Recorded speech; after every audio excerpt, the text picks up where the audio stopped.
समांतर श्रेणी।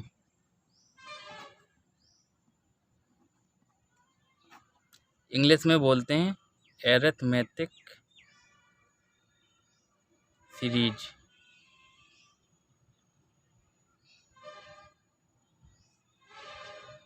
समांतर, समांतर का मतलब क्या होता है? सम धन अंतर। जिस श्रेणी के सभी पद समान अंतर में दिए हों वह समांतर श्रेणी कहलाती है।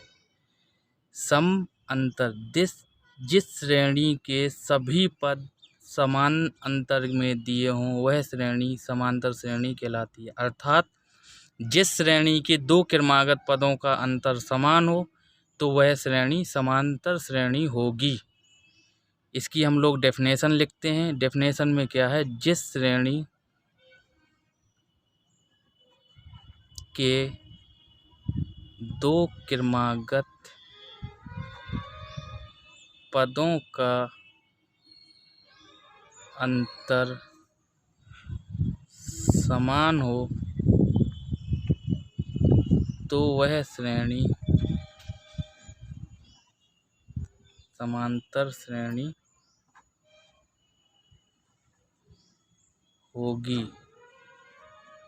एग्जाम्पल क्या है? 2, 4, 6, 8, 10 इसी प्रकार डॉट डॉट।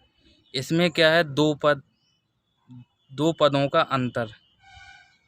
तो T2 minus T1 is equal to T3 minus T2 is equal to T4 minus T3। देखते हैं दूसरा पद क्या है? 4 माइनस पहला पद 2 इज इक्वल टू, तीसरा पद है 6 माइनस दूसरा पद है 4 इज इक्वल टू, चौथा पद क्या है? 8 माइनस तीसरा पद क्या है? 6। 4 minus 2 is equal to 2, 6 minus 4 is equal to 2, 8 minus is equal to 6 is equal to 2। अतः हम लोग देख सकते हैं कि इनका सभी का जो अंतर है वो समान है, अतः यह श्रेणी समांतर श्रेणी होगी।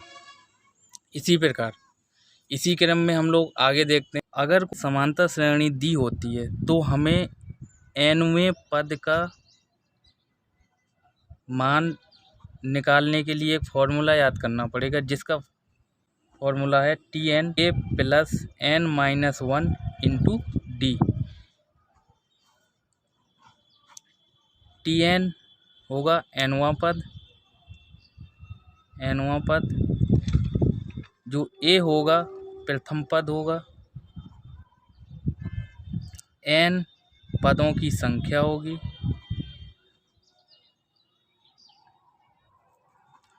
और d अंतर, जो दो पदों में अंतर होता है वो d होगा। देखते हैं उदाहरण से।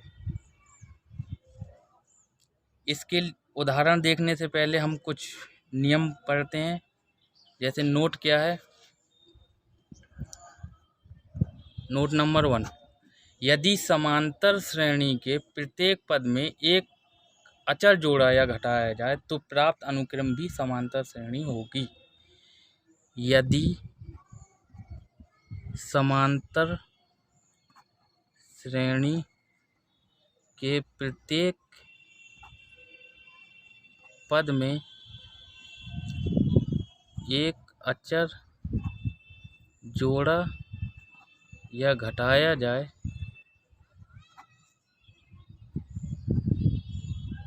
तो प्राप्त श्रेणी समांतर श्रेणी होगी।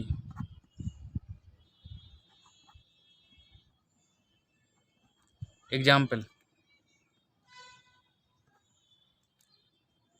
2, 4, 6, 8 समांतर श्रेणी दी हुई है। अगर इसमें हम लोग एक अचर पद एक जोड़ दें, मतलब 2 प्लस 1, 4 प्लस 1, 6 प्लस 1, 8 प्लस 1, तो ये समांतर श्रेणी होगी। इसको क्या करते हैं? 3 आ गया, यहाँ पे 5 आ गया, यहाँ पे 7 आ गया, यहाँ पे 9 आ गया। अब इसको चेक करते हैं 5 माइनस 3 बराबर 7 माइनस 5 बराबर 9 माइनस 7 बराबर 2। अतः ये एक श्रेणी समांतर श्रेणी है।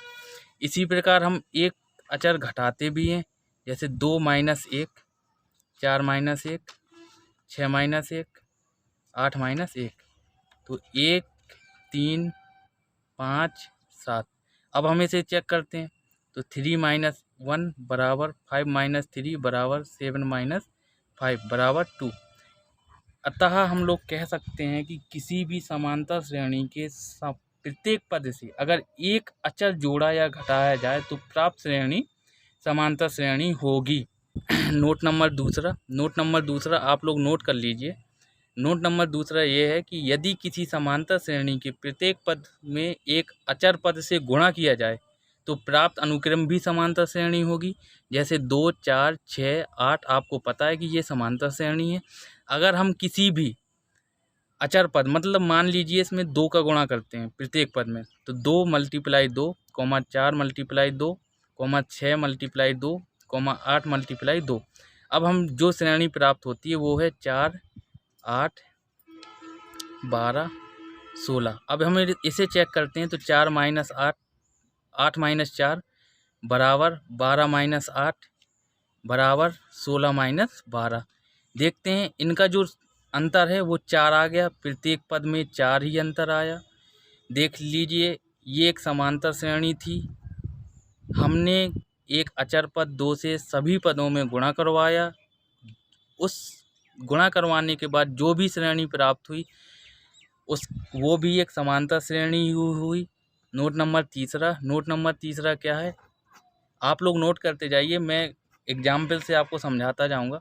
यदि किसी समांतर श्रेणी के प्रत्येक पद में एक अशून्य अचर से भाग दिया जाए तो प्राप्त अनुक्रम भी समांतर श्रेणी होगा।